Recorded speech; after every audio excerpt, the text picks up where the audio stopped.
Governor Peter Pedro Unabia for his first 100 days. Thank you and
ang Baglaong sa Misamis Oriental, Pamilyang Misamiston Unahon, ladies and gentlemen, Governor Peter Senior Pedro M.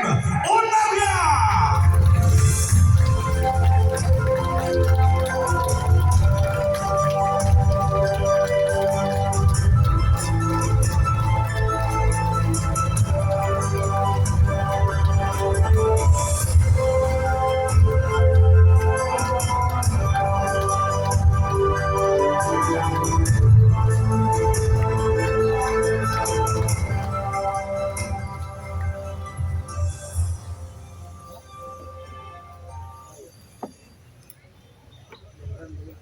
Kung gusto mo magdindog, patayan mo kilo. Palihog ikot.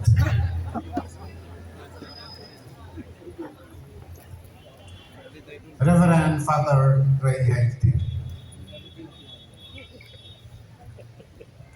Reverend Hanil Joses Taganas. Dato Ernie E. Agsimon. Bishop Alex Eduave, Imam Ustaz Hasanuddin Pandaugaya, sila ang lead sa economic prayers sa atong busy gobernador. A lot of adjectives, a lot of praises. Kung basahon sa unahan, wala ko kabalo unsay iyang mga hangyo. Vice Governor Jigja Pilar. Partner, salamat for the very warm introduction.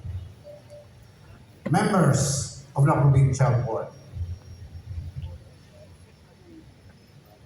Congressman Lordan Suan of the 1st District of CDO, thank you, bro. Members of the Judiciary, Congressman, our former governor, murag wala ka masayo, na masaya ay ang kongresista kaysa gobernador, former governor, now Congressman Bambi Imano, sa tanang mayores, with the League President Mayor Donato Dandanchan, sa tanang Vice Mayors, I don't know nga ano na faction, na babae nga lamisa, na lalaki nga lamisa, sa mga vice mayor, isa ra ang liga, ang inyong presidente, Vice Mayor, President Robinson Sabio. Sa tanan sa Muniyang Bayan, members present, in our 100 days report, ang presidente, the young and able President Attorney Michelle Anero,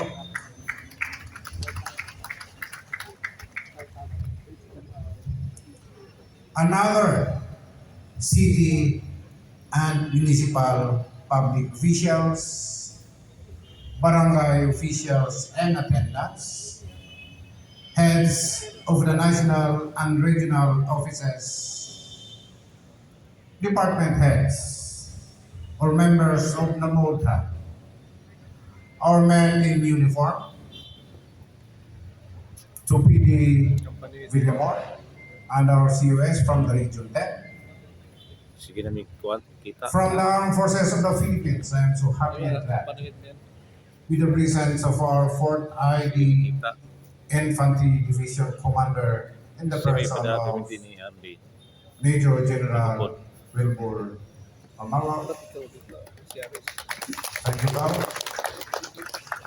To the Coast Guard, Navy, BFP, BJMP, PDEA, NBI, CIDG. To our guests, to my family, my wife, our chairwoman for the Tourism Council, Mrs. Erlenda W.T. Unabia, to my eldest son, Christian Unabia and his wife, Beyonce, Joshua Unabia and his wife, Queenie. Salamat na. Mayor Aaron Paul, Unabia and his wife, Jamie. My friends, special mention to my very good friend, Mayor Rolando Clarence ang servisyo ko. Mayor, salamat sa imong pag-attend. Migo din lang. Clarence ang servisyo. Uy. And those who are watching online, welcome and thank you for attending our first 100 days report. During the election period, we created a campaign message, a platform of governance called Paglaw. As we assumed into office, we immediately set the tone of our governance anchored on the Paglaw strategic directions. The meaning of Paglaw. P stands for participatory and consultative governance. A is for agriculture development for poverty eradication. G is for goal-oriented tourism development. L is for livelihood and employment through industry development. A is for aggressive programs for youth welfare and development. U is for unified efforts for health and social services delivery. And N, mobilization of resources through equitable sharing. That is Paglaw. Our first 100 days is basically laying the grounds for our direction in the next 3 years. It is all about consultations, planning, and futures thinking. It is also about bridging the gap between our social divide. In 100 days, we map out our plans and actions to attain our dreams and aspirations as we so desire for our province. Plans and actions based on consultations for the spirit of co-ownership and co-creation of our vision of Misamis Oriental. The first 100 days is also a report about our programs, projects, and activities, and how far we have accomplished in connection with our strategic direction called Paglaw. Our first 100 days report is our motivation to work even harder for the next 3 years of our administration. During the crafting of the PDP-FP, or the Provincial Development Physical Framework Plan, series of consultations and meetings with various stakeholders were conducted, and we were able to craft our vision and mission for the province. Our vision: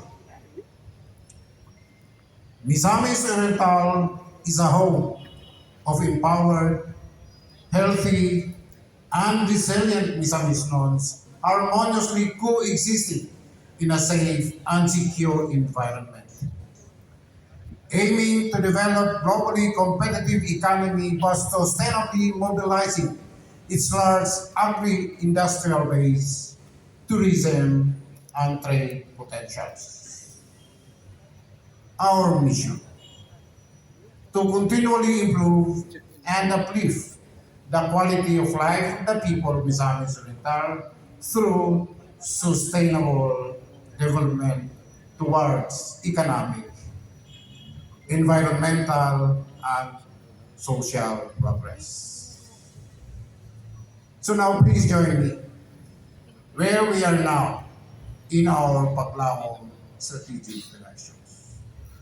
For letter P sa Paglaong stands for participatory and consultative governance.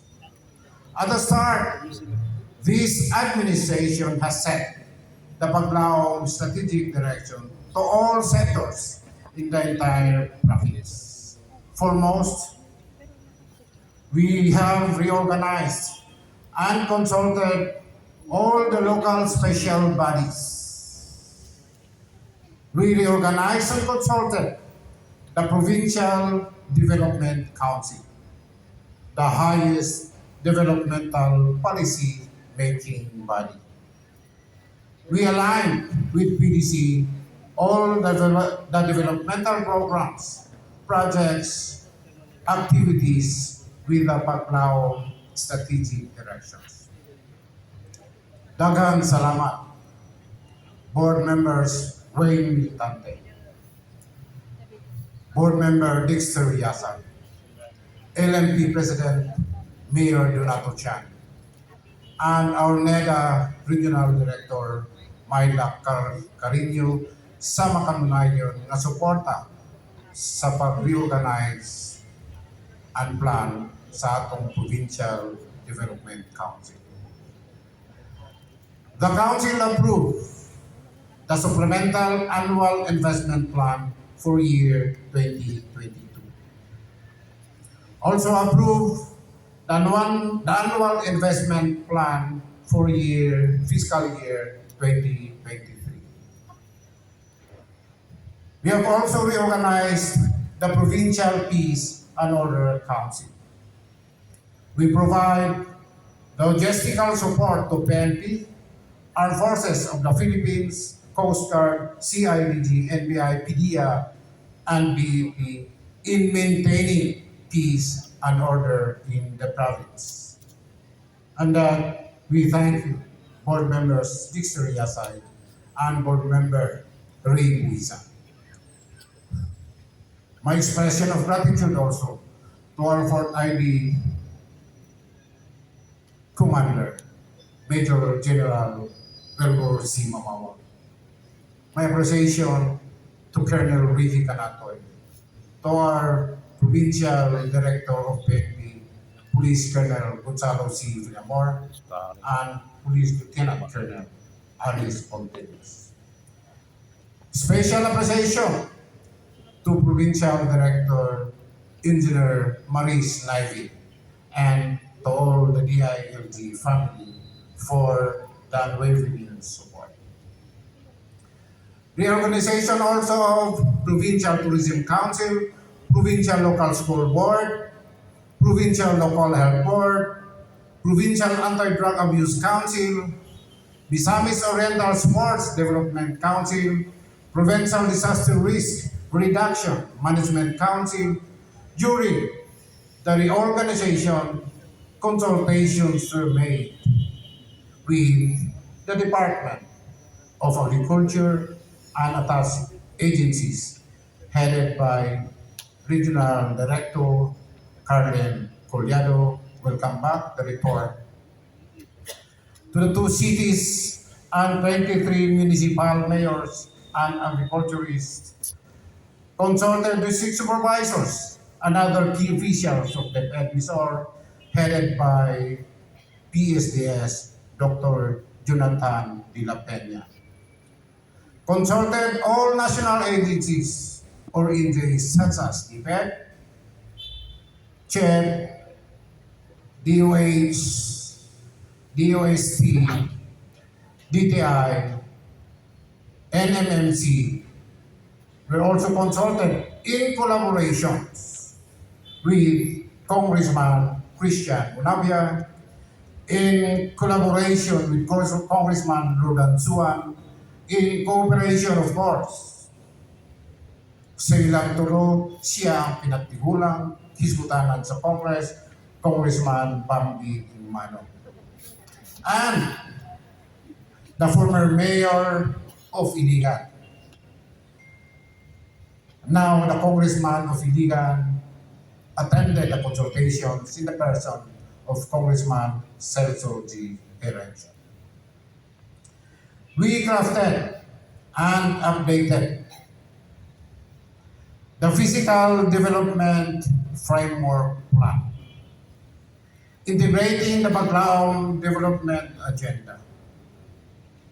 We conducted the strategic planning or strat plan and formulated the Executive Legislative Agenda or ELA.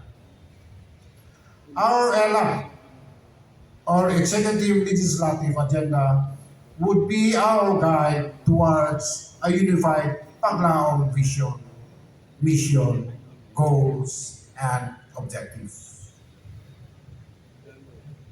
Our ELA enables the executive and legislative body to agree on priority programs, projects, and activities.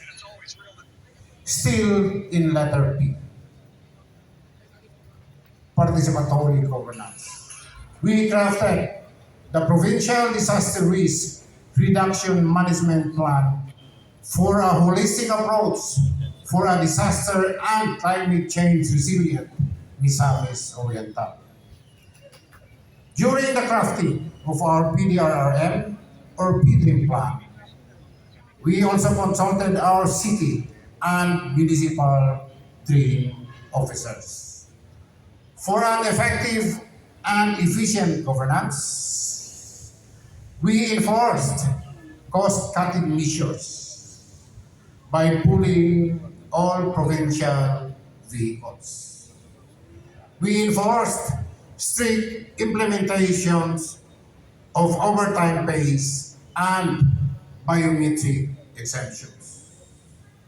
We mandated submission of weekly target and accomplishment report per department in the continuance with the mandate of Governor now Congressman Bambi Humano. Iyaning sugo, weekly report and weekly accomplishments. Still in governance, we plan to outsource institutional workers and capital security personnel, including that of our provincial hospitals in the next 3 years. Together with Mayor Clarix Uy,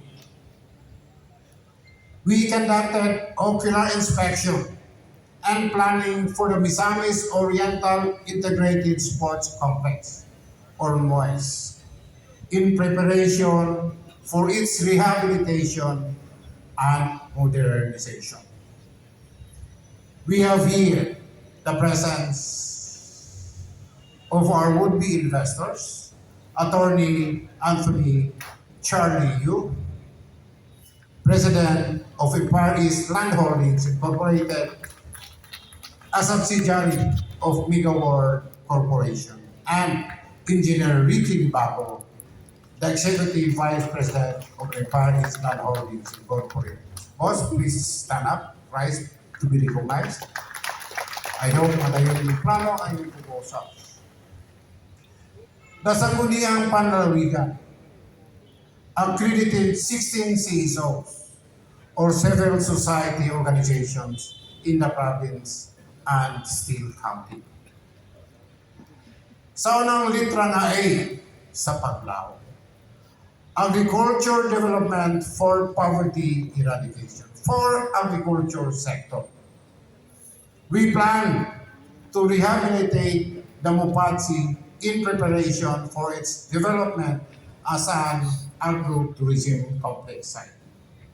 Rehabilitation of the greenhouses, construction of mechanical dryers, construction of silos, and other agricultural facilities. For Agriculture Department, we increase the funding or budget allocation for agricultural development to 250 million to raise the productivity and competitiveness of our farmers, especially for the rice sufficiency program. We will develop upland rice farming through drip irrigation. Yusek Panganiban, the senior Yusek of the Department of Agriculture, committed to rice processing systems. Kung na si R.D. Colado, we were there with Assistant Governor Bobet sa central office and he committed to rice processing systems. We have a plan for corn production and we support to farmers like farming foods, distribution of farm machinery in collaboration with DA and FEDMEC. We plan to institutionalize the food always in the home or FAID program to end malnutrition. Example, backyard gardening, distribution of seedlings, distribution of fingerlings, and many more. Executive order issued related to agriculture. Executive order on the temporary ban of all species of poultry products and byproducts from outside the province with confirmed avian influenza. Ang mga sabongero, dili pwede magpasabot ug manok sa atong probinsya. Executive order on the temporary ban of live hogs, pork, and pork-related products and byproducts from outside the province with confirmed ASF. Consultations with farmers, municipal agricultural officers, cattle raisers, poultry stakeholders, and hog raisers. Capacity development program for provincial biosecurity officers. Budget allocation for cattle development industry in Misamis Oriental in the amount of 35 million pesos for Wagyu beef production. This would be the legacy kung retire si Doc Benji na mabilib niya sa atong mga kaigsunan. Strengthen the goat production, both meat and dairy. We have a source of goats from our Congressman Baratong Presyo, Congressman Bambi Mano.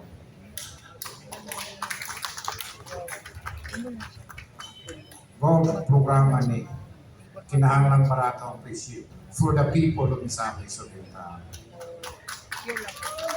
We strengthen free range of native chicken. We will support the rabbit production. May problema sa ASF. May problema sa avian influenza. So maybe rabbit will be a good source of protein. In the amount of 5 million, we'll have a program on rabbit production. For mobility, sa atong mga technicians, I asked them, na ba sila yung motor? Na ba sila yung mga sakyanan? Ingon sila wala. Pero I don't know, tinuod pa. Maybe na ilang motor pero private owned. So, Doc Benji purchases the vehicles for trading and motorcycles in front of you in the amount of 9.5 million pesos. This is for mobility of our agricultural workers. Construction of agricultural training center in Navan as requested by Mayor Dennis Rua. Pasalamat kayo kay Labaw kong Dako sa Navan. Kami nito daw. Vertical gardening commitment by Director Panganiban of BPI or Bureau of Plant Industry. So, the success of our agricultural programs is a challenge to the chairman of the Committee on Agriculture in the person of Board Member Eric Cook. Ay nagpaluya-luya yan. Ang atong kagamay, i-compliment sa atong Ginoo. Sa letra nga G, sa paglaho. PAG, Goal-Oriented Tourism Development. We issue Executive Order reorganizing the Provincial Tourism Council Misamis Oriental. We have successfully conducted the Tourism Week, highlighting the following: pagkaon sa Misor Unlimited, a Misor food exhibit in support to our local delicacies. Pasundayag sa Misor, a showcase of Misor cultural dances to support the culture and traditional dances of Misamis Oriental. We have conducted search for Miss or singing ambassadors to support young talents of Misamis Oriental. Please roll the Tourism Week celebration.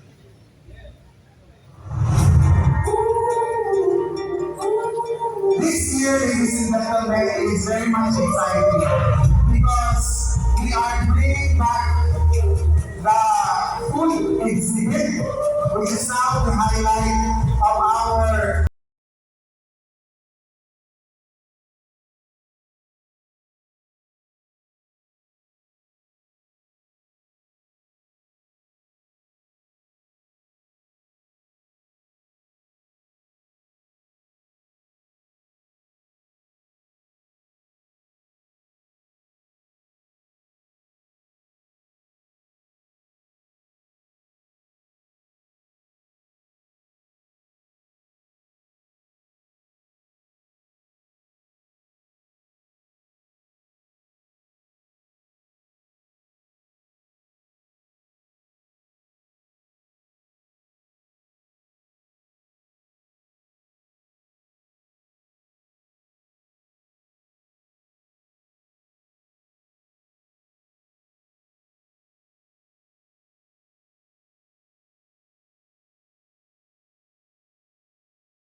tourism sites, local products, local talents, and our culture.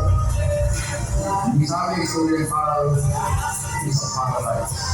If we will be united in our effort to promote tourism, then ako ma-accomplish to make Misamis Oriental as a tourism hub of our nation.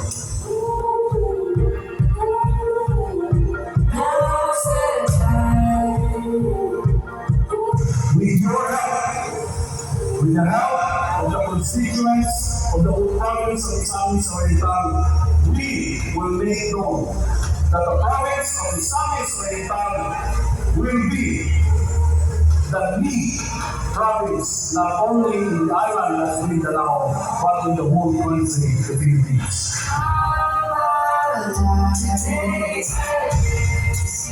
Bear in mind that the Misamis Oriental is a gold mine, and we have the power to make it change.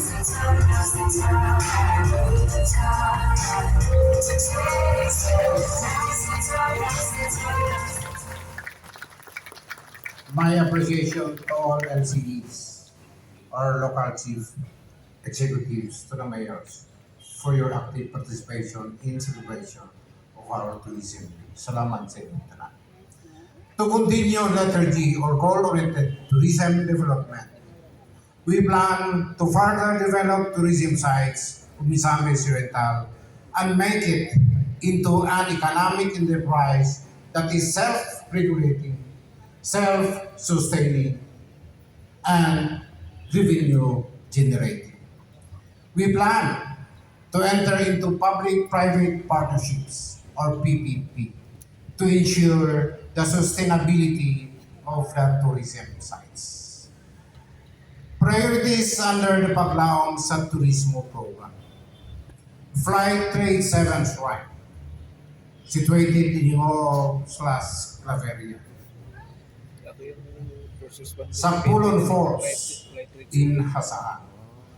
Lasang in Initaw. Award. These are but some of the tourism projects initially started by former Governor, now Congressman Bambi Imano. We intend to continue these tourism projects. We plan to develop Tugasnon Hot Spring in Unabia. Kinahanglan ma-develop ni para sa mga senior citizens. We plan to also develop Tula Falls in Unabia. And we will continue and support the development of the Grove and Bajimon Water Park in Himo City. The provincial government will also support our private tourism investors or tourism investments like Seven Seas in Opol, Halseli Views in Subugpugon, Mantangali in Balingwan, Duca Beach Resort in Medina, Lee Pavilion in Magsaysay, Divine Mercy in El Salvador, Christ the King in Himo City, Mount Sinai in Mantikau, and Our Lady of Lords in Binuangan, and many others. Thank you, Tourism Committee Chairperson, Board Member Saysay Mano, and to our newly elected Tourism Council Chairwoman, Erlinda is Unabia.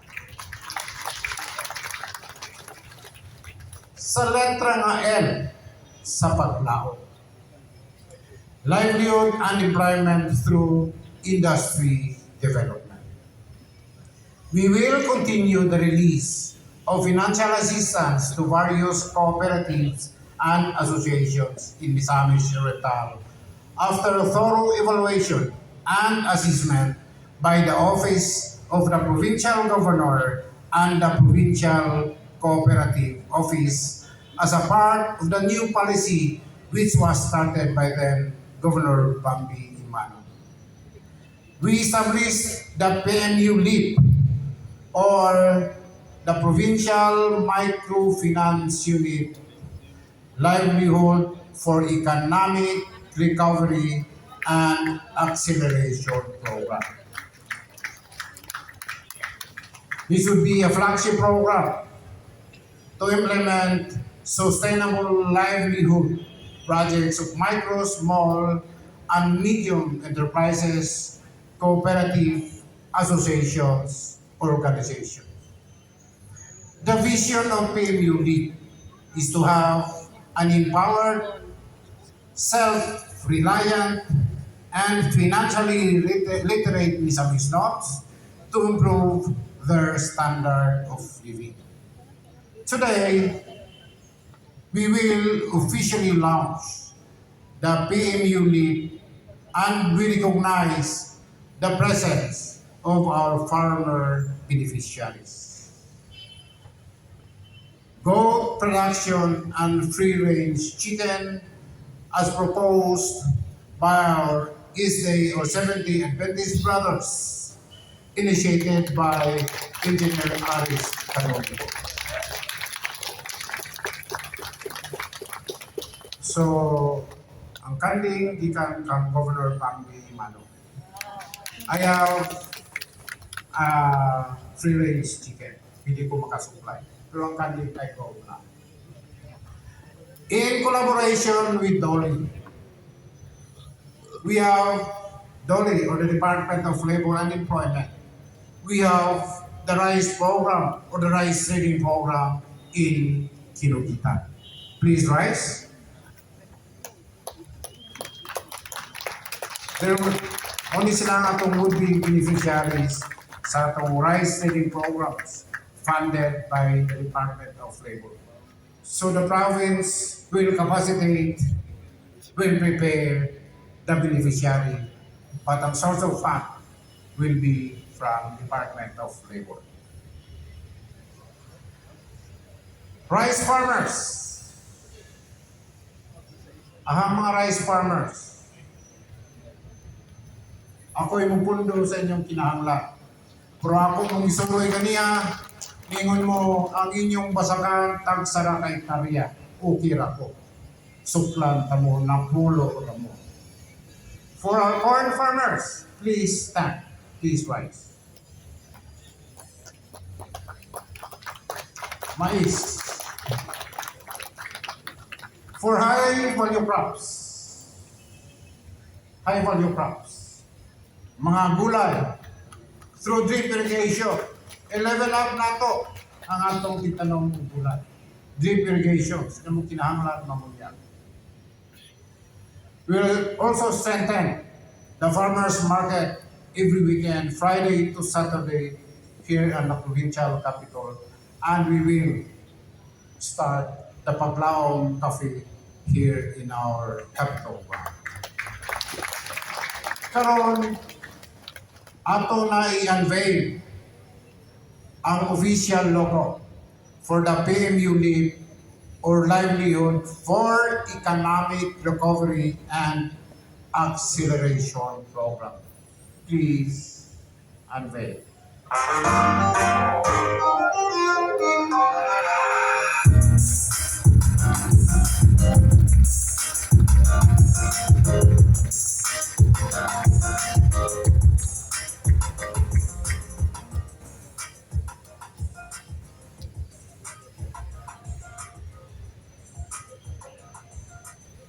Pila ni sila kaadlaw na craft sa policy for the success of the program.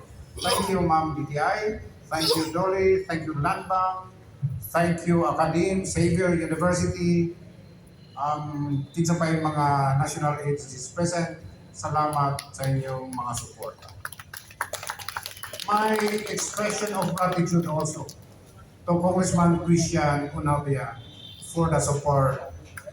He has filed House Bill number 4841 or Magna Carta for micro, small, and medium enterprise.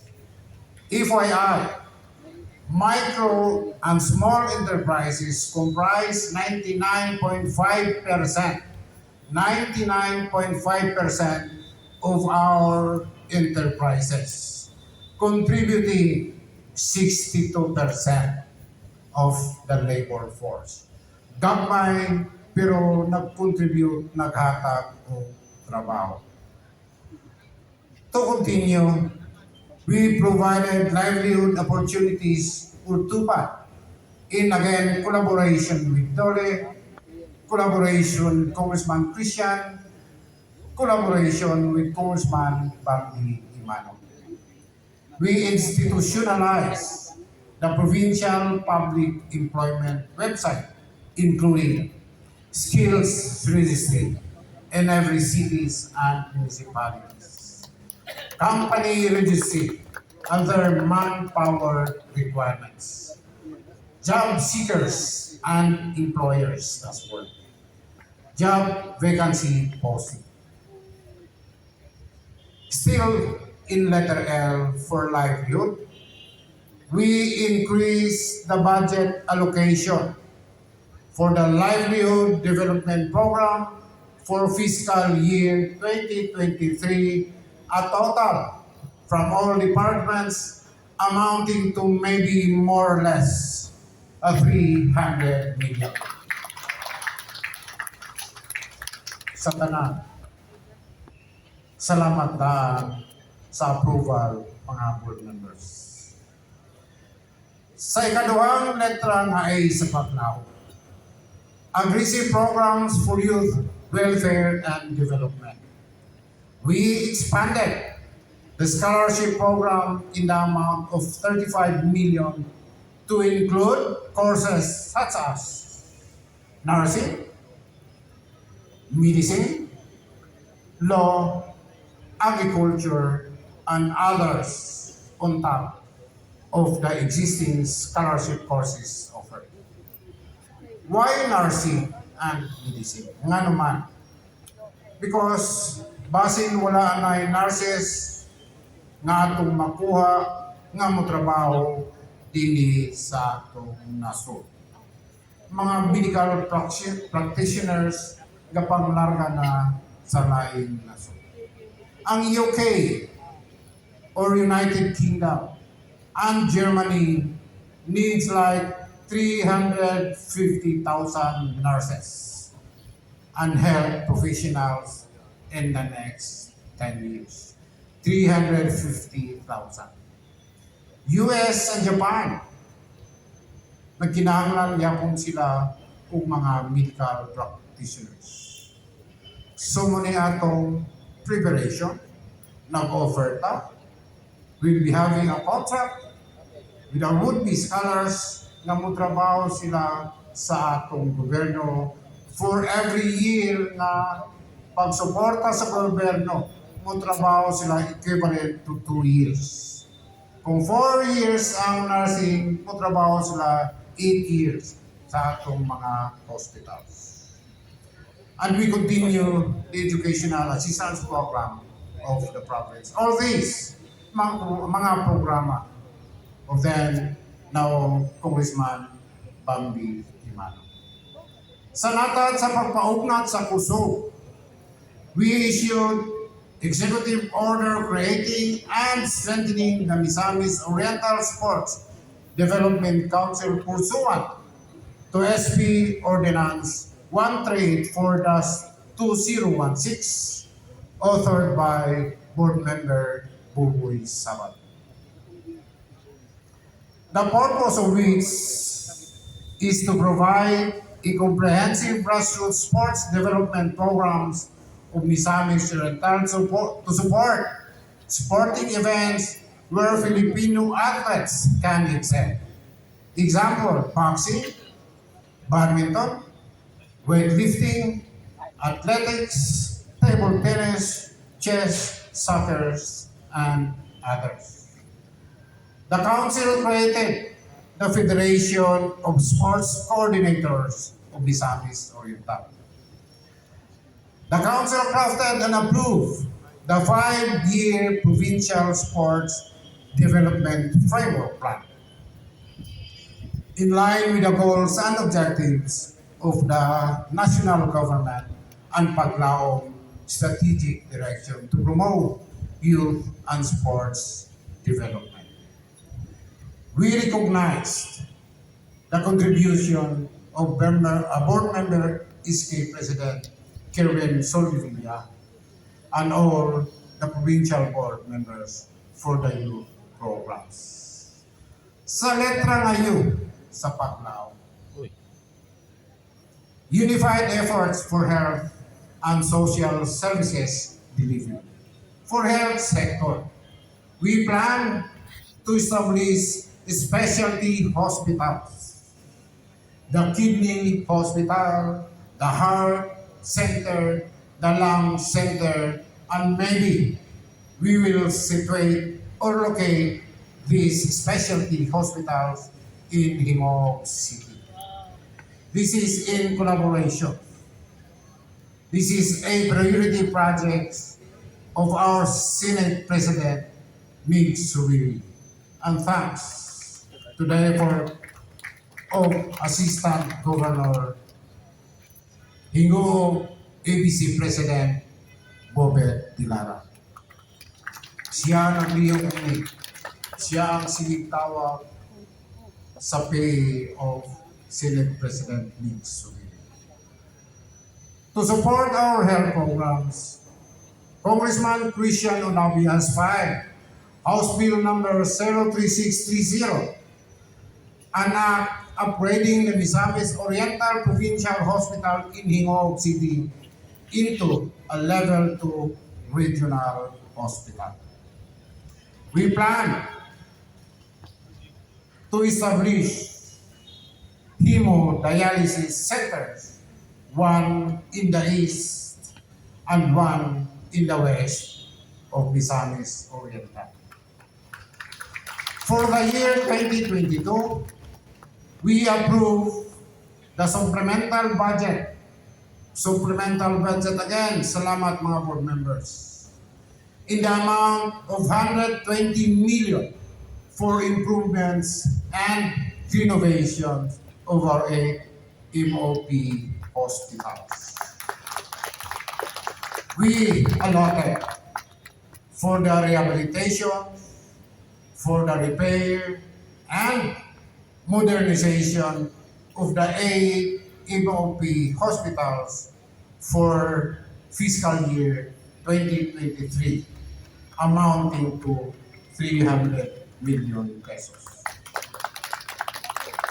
Purchase of drugs and medicines, amounting to 60 million for 8 MOP hospitals and 5 million for barangay health stations for calendar year 2022.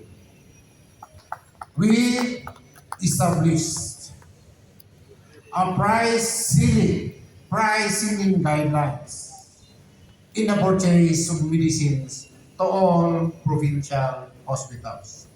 This is to regulate the purchase of medicines with appropriate prices.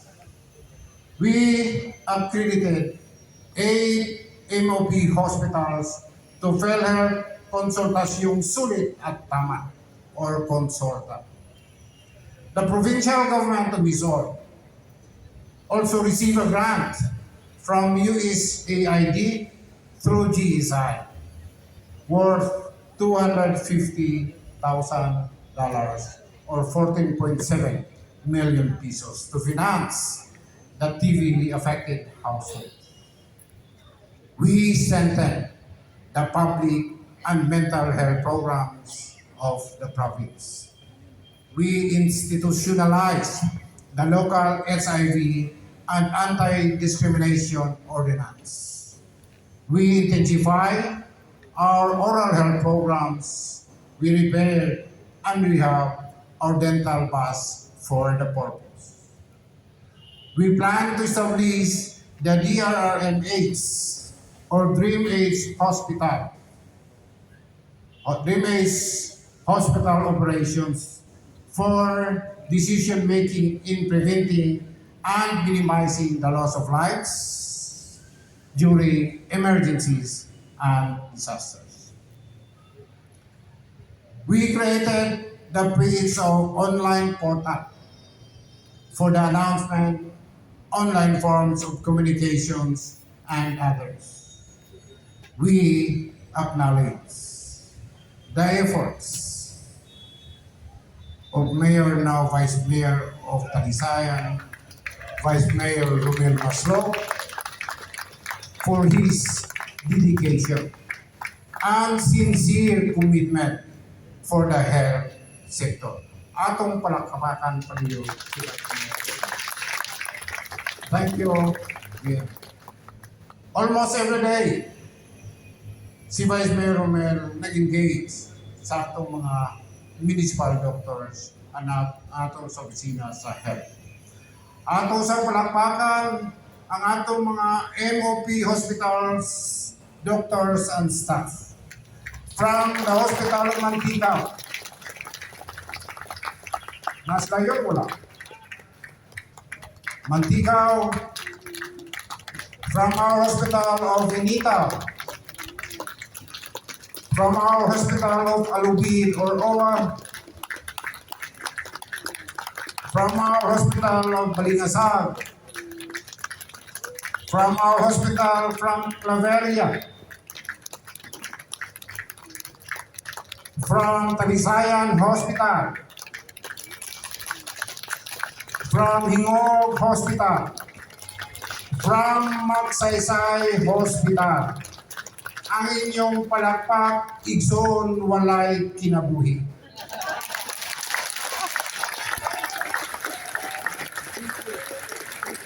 Salamat sa inyong kakugi o sa inyong dedikasyon sa inyong mga trabaho. Padayon sa letrang ayos sa paglaw, social services. Adapt a barangay. Medyo nagubot ang mga departamento karon. This is to enable department heads and employees to see, immerse, and experience the real situation at the barangay level and those design and implement plans, programs, and activities that effectively respond to citizens' priorities and needs. Each department will adopt a barangay to increase their commitment and dedication for public office. Thanks to COS or Chief of Staff Mike Mercado for initiating the program. Thanks to my sister Nurse Marilyn Unabia Martinez, to the PGO staff and submit team. Salamat sa inyo, and please play the adopted barangay of PGO or the Provincial Governor's Office.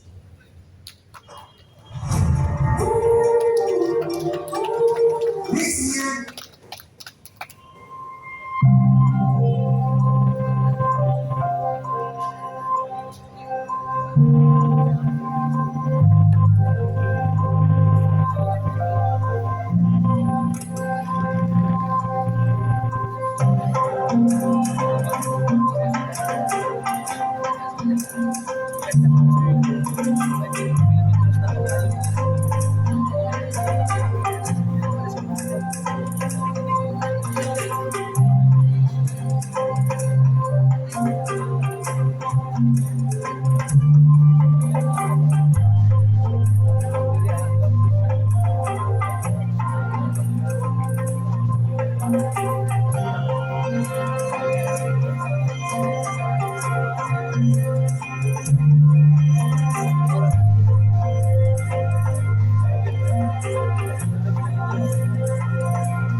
So atong nakita ang kinahanglan sa barangay tama is about the road accessibility,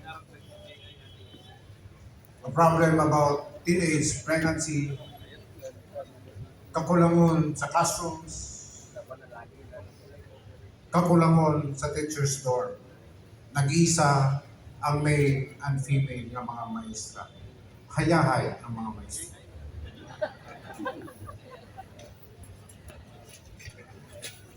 Still under letter U o paglaon, the social welfare and development services.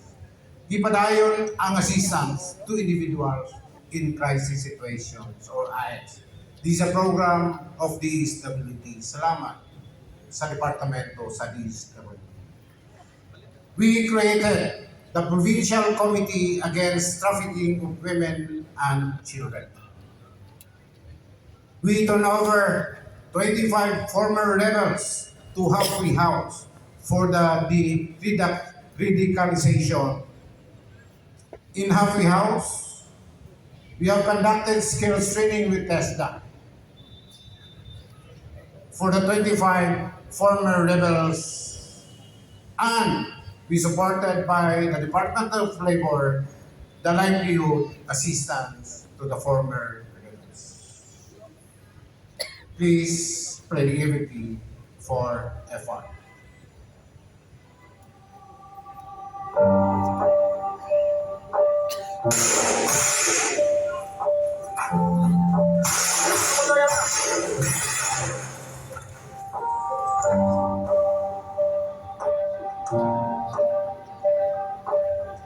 Isang kaya ayon sa mga si pagkaon.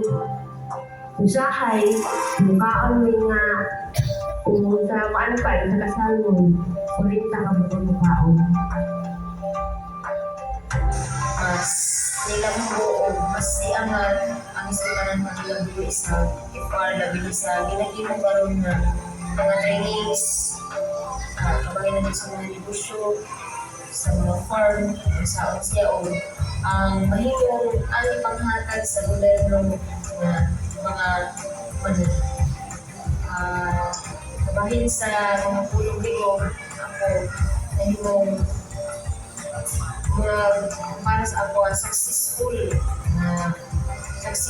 lang ang mga pagpag-open mo ni Good hatag niya sa mga ang bilang kami ng panghayo sa iyo na pong salamat kayo una sa deradicalization is siya rin ang nagpasigugdaan para sa mga former rebels. Ako ay akong pasalamat kayo dahil mong nawala na yung hinupit o hinupit na lang ng nataligdan ang ako pagkaako sa una. Dahil salamat ulit ko kay isan talagang ang trabaho nito atong na tayo nalibutin ko sa Samoa di ato sa Samoa o dahil tinawa nga akong ginamuli o ginamaksay. Kung na ako nakita kami, huwag niya pasagdanin kay katawan, hindi mo siya. Mga lakang, kung dili mong salaan, ang kaya mga anak sila.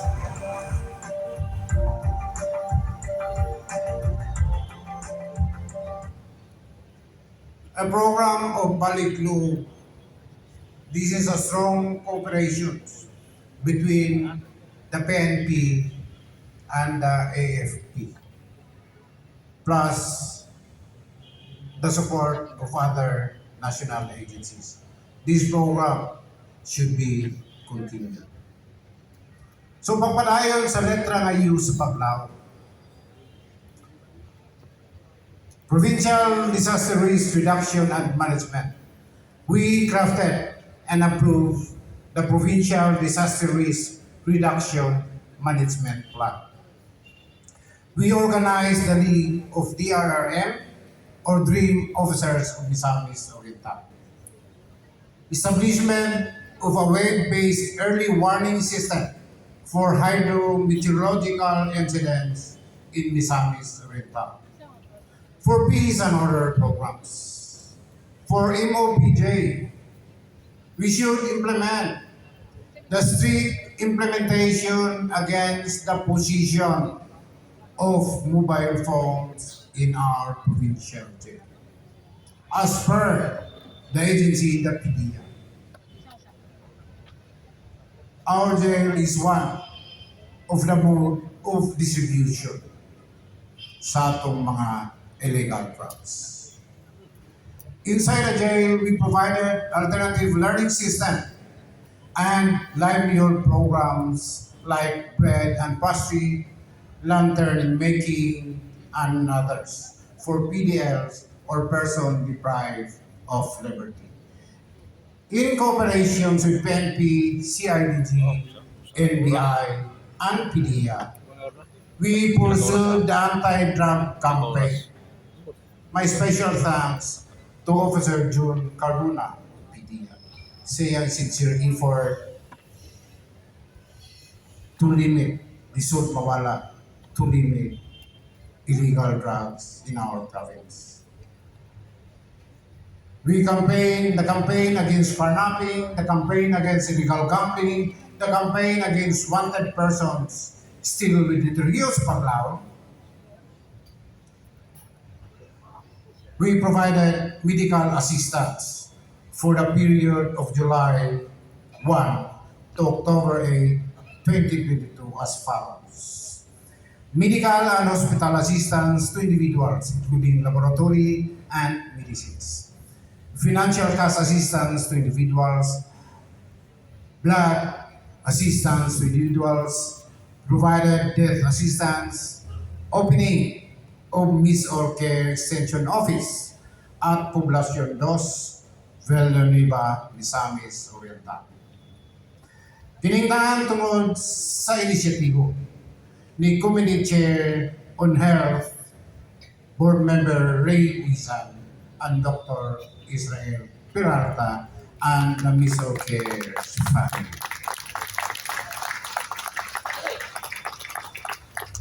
95 individuals benefited from the Smile for Hope project or the Cleft and Lip Palate operations. Salamat to Mahardika Charity Foundations, salamat to the Shriner, and salamat sa Smile Training Foundation. Please play AVP for Smile for Hope. Lift your head, baby, don't be scared of the things that could go wrong along the way. You get by with a smile. You can run at everything, but you can try.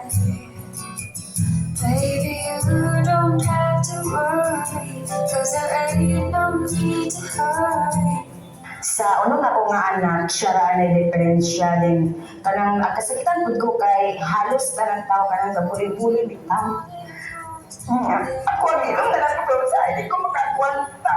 Ako din sila support kay dahil magigay ng group sa sobra na bitaw sila makabuli.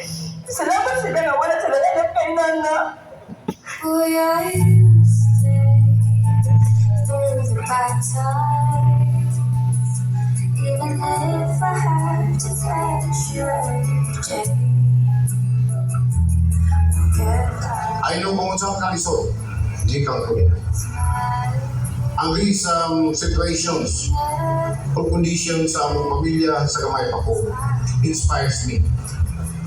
It motivates me na kung matagap chance makatabang sa mga tao, I will do it to the fullest. Don't let it bring you down and turn your face into a crowd. You'll get along with a little prayer and Philippines is partnering with Mahardika Charity Foundation, and the Smile Train International supports and empower local organizations to operate cleft patients. Alam mo naman ang cleft patients, hindi lang sa nalala, pati rin sa labi. That would actually give a very good impact for the kids, especially for the younger ones who would like to have a better life.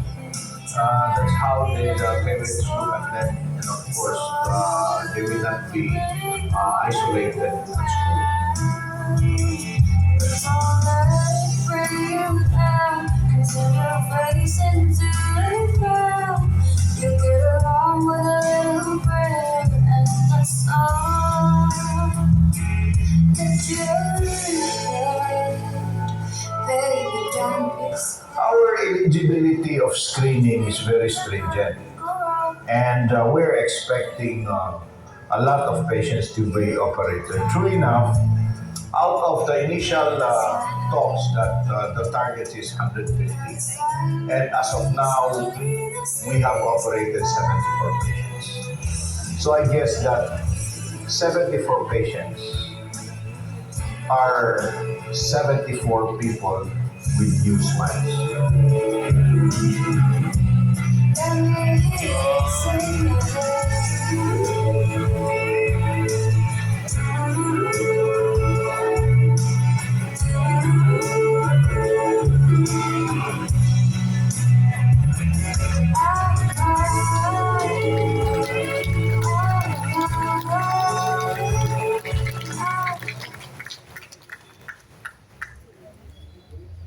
Still sa letter U of Paclao, education sector. To address classrooms and teachers shortage. I think 10,000 teachers for the entire Region 10 and more than 4,000 classrooms shortage sa atong region. So sa atong probinsya, we are short by more than 900 classrooms. And dako ang kulang sa mga maestra.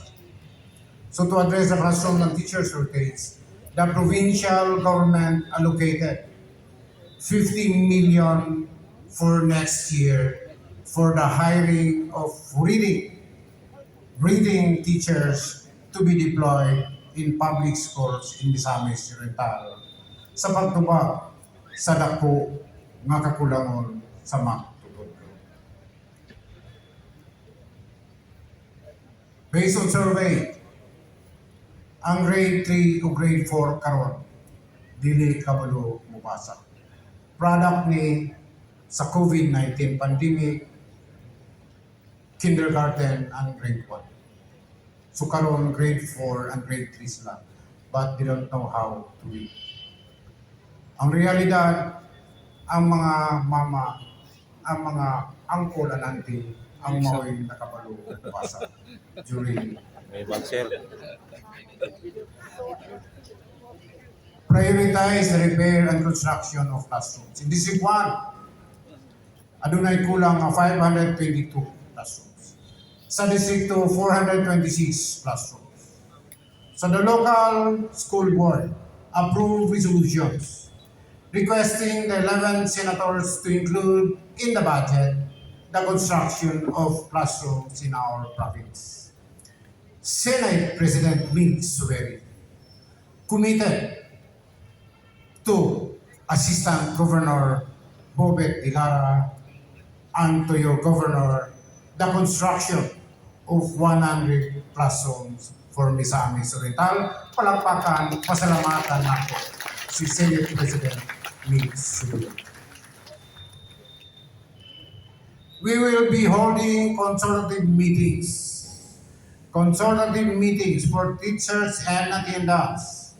I hope inyong masabtan with the 422 school heads in Misamis Oriental, divided into 4 clusters. The reason, we have like 20.5 billion support to teachers this coming December.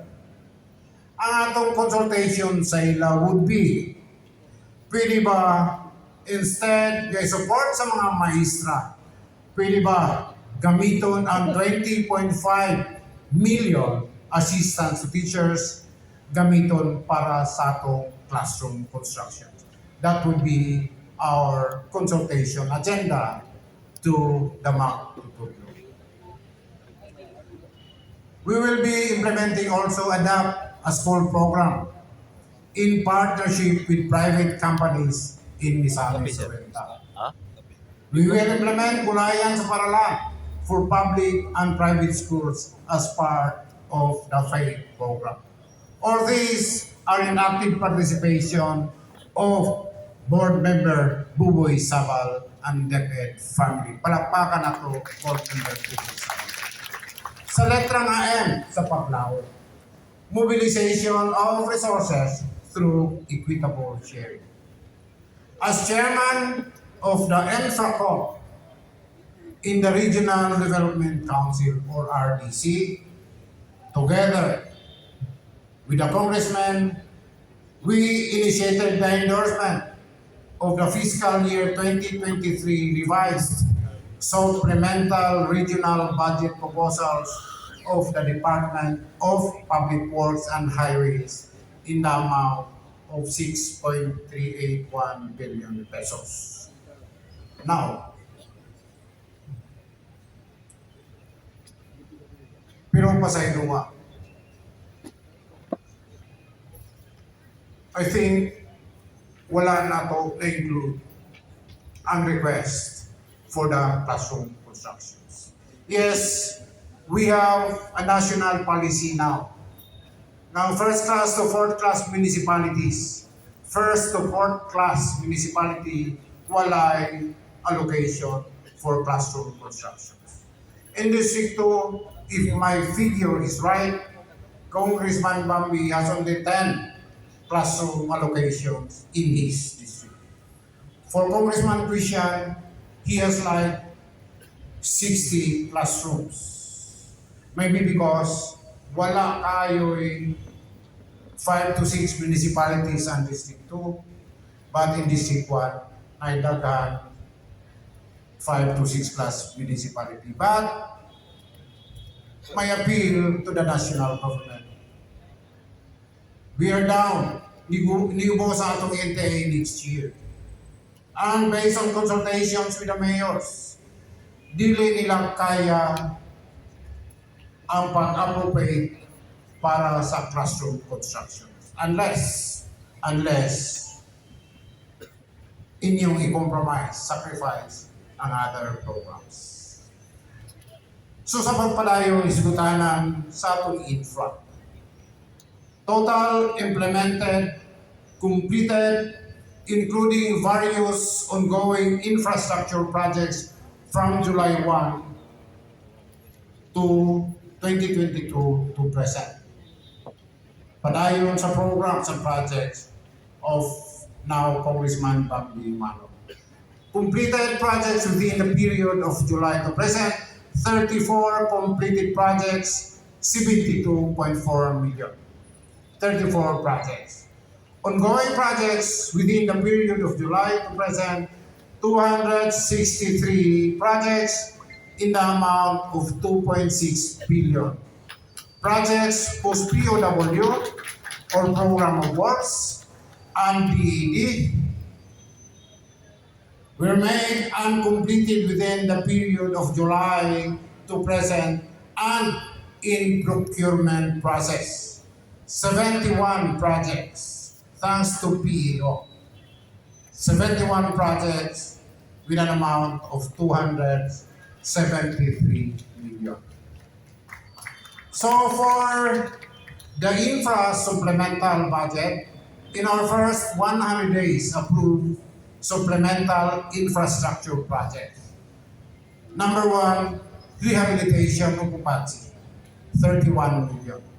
Improvement, renovation of 8 Misamis Oriental hospitals, 120 million.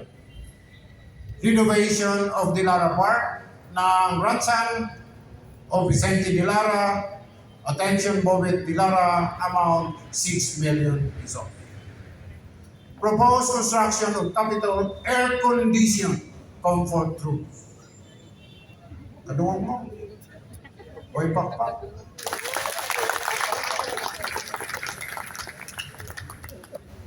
Proposed, but we have the budget already as approved by the Sangguniang Panlalawigan. Proposed construction of capital air condition comfort room, bayad mo tag 100 pesos kung musunod mo. In the amount of 7 million. Construction of canteen cafeteria, 7 million.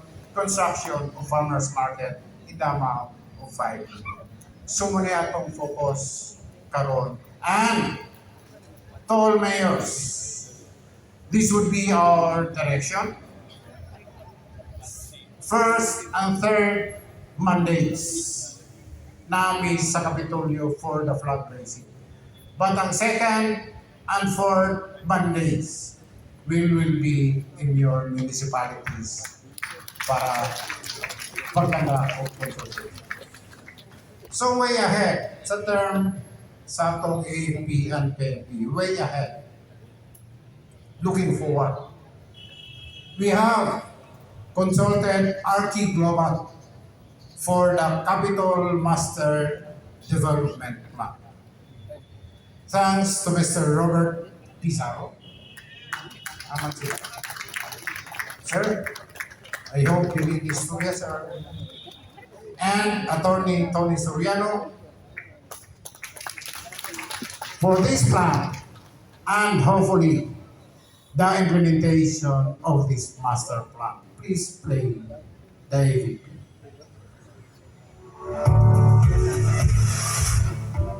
Welcome to the proposed Provincial Capital Grants.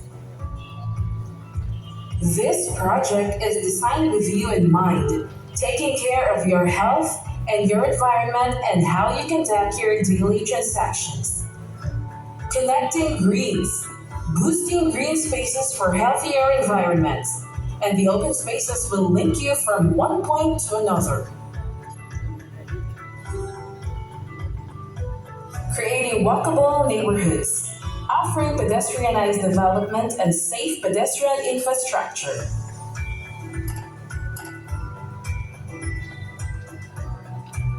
It is community-oriented with diversity of uses, promoting economic development, creating livable communities, and enhancing quality of life.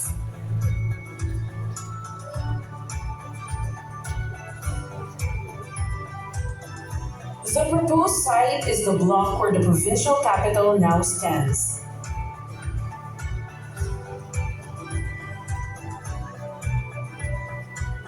The massing evolution shows you the site, putting the current Capitol building in the spotlight.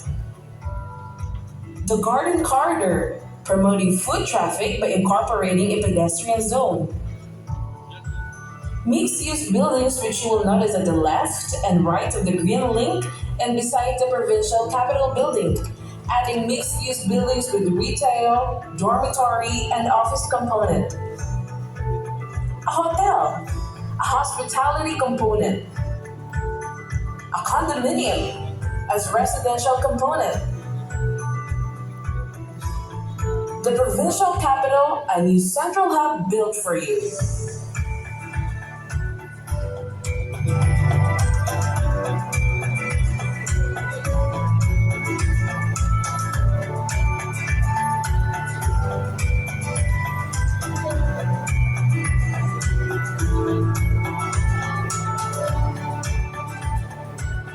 This is the site development plan. Let us start at the bottom part of this photo which directs you to Corral Street. You will find the green link going to the Provincial Capitol building. In the corner of Luna and Corral Streets will rise a hotel and condominium. This project will endeavor to a one-stop shop transactions in the province. At the left and right of the green link are office buildings and national government offices, which will house the regional offices and some retail shops. Beside the Provincial Capitol building is a dorm which also have offices and retail shops. Lastly, Vicente de Lara Park at the back of the building is preserved.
sulhaki dili kapon ang Kapitolyo.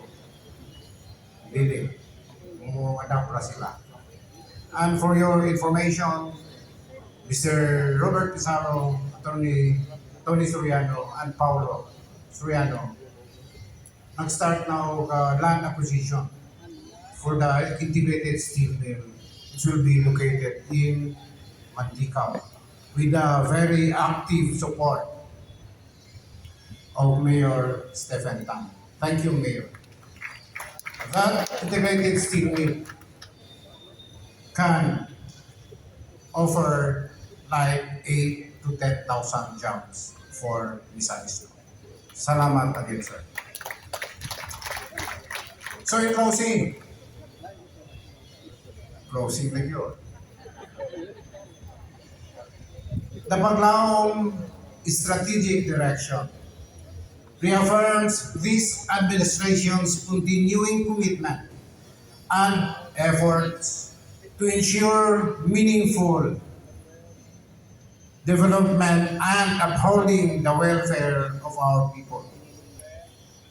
It is our hope that our priority programs and projects will redound to the benefit of the poor and the marginalized. Pamilyang Misamislon, una. Daghang salamat sa inyo.